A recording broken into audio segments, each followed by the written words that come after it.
We learned earlier this morning, of course, that head coach Ron Rivera has officially been sacked as the head coach of the Commanders. He did release a full statement just a short time ago, and he thanked all of the great fans of Washington, D.C., called them passionate and loyal, thanked his coaching staff, thanked the new owner, said that the team is moving in the right direction.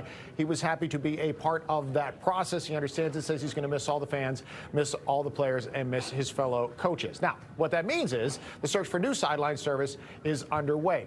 And leadership. Bob Barnett has been covering the story for us this morning. He joins us from Ashburn now with more as he's been able to catch up with some of the players, including some of the big names that, quite honestly, Bob, they're not sure about their own future right now. That's right, Stephen. As a matter of fact, I did get a chance to say hello to Coach. We've been in and out of the locker room this morning, and when I went in last time, Coach was walking up the stairs from the locker room to the front offices by himself, and I just walked over and shook his hand and wished him well, and he said thank you. Didn't want to, question him or try to grill him there on the steps about his future, but we can put it on the screen here, the tweet that the team has put out. This is the statement from Coach Rivera, and Steve pretty much laid it out there, thanking the unwavering loyalty of fans and saying he'll see everybody on down the road. I want to show you some video from inside the locker room. Players are clearing out their lockers, taping up their boxes. There's Coach Rivera there.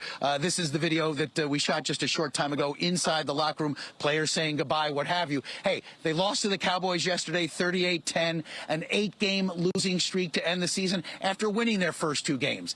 Their record is 4-13. They have the number 2 pick in the NFL draft. So you see there, a lot of these players are going to be gone. Some will be back next year. Among those who we had a chance to speak to this morning, Jahan Dotson, a wide receiver who was an early pick last year, and Sam Howel, who was the quarterback there, getting ready to say goodbye. It's always tough, always the end of the year is always tough, just saying goodbye to everybody, and just getting the news about Coach Rivera is always tough, He's a good man, good coach, was good to me, good to all the players here. So definitely thankful for everything he's done for me and for the opportunities he's given me, for sure. This is going to be an off-season of change. How do the players embrace this change, and can that be a good thing? Yeah, I think it can. I think, obviously change is always, it can either be a good thing or a bad thing, and I think it's going to be good here, and I think, Mr. Harris and his team are going to do a good job of bringing the right people in here.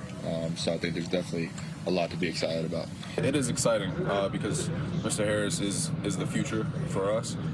So to have him speak to the team and have an owner who's not afraid to get in front of the guys and talk to us and engage with us. It's different things like him just being at the games, being on the sideline. You get to see him up close and personal. You get to talk to his family. So he's doing things the right way, and I'm super excited for him. Now, Josh Harris will be addressing the media at 1 o'clock. We'll have that for you here on Fox 5. He did speak to the players earlier this morning, and the team announced that he's hired 2 pro sports executives. Bob Myers, who was one-time general manager of the Golden State Warriors in the NBA. Josh Harris is a fellow NBA owner, owns the Philadelphia 76ers, and Rick Spielman, who was once the general manager of the Minnesota Vikings. So Spielman and Myers will come along, work with Josh Harris, Magic Johnson, the ownership group, to find a new GM, start the search for a new head coach. We've heard names like Bill Belichick, who's probably coached his last game, Steve, with the New England Patriots, and perhaps Jim Harbaugh, who's coaching the Michigan Wolverines tonight for the national championship. I will tell you, just for historical sake, it was 20 years ago today that the then Washington football team announced that Joe Gibbs was coming back to be the head coach for a second time. We'll see if they get a star name like that or someone out of the college ranks or what. We'll have to see. It'll probably days, weeks before that comes about. Are you trying to put Joe Gibbs back into the universe and the conversation for a reason there, Bob? You think we're going to go round 3 here? No, I doubt round 3 for Coach. I mean, I think he's in his 80s now, but it does show that who knows who's to come. Yeah, no doubt about it. The what-if season is well underway, and you're right. You named a couple of veteran coaches that are possibilities, or they could go with somebody new, maybe a coordinator who's looking for their first head coaching job to make their mark with this new ownership group. Bob, thanks very much. New owner.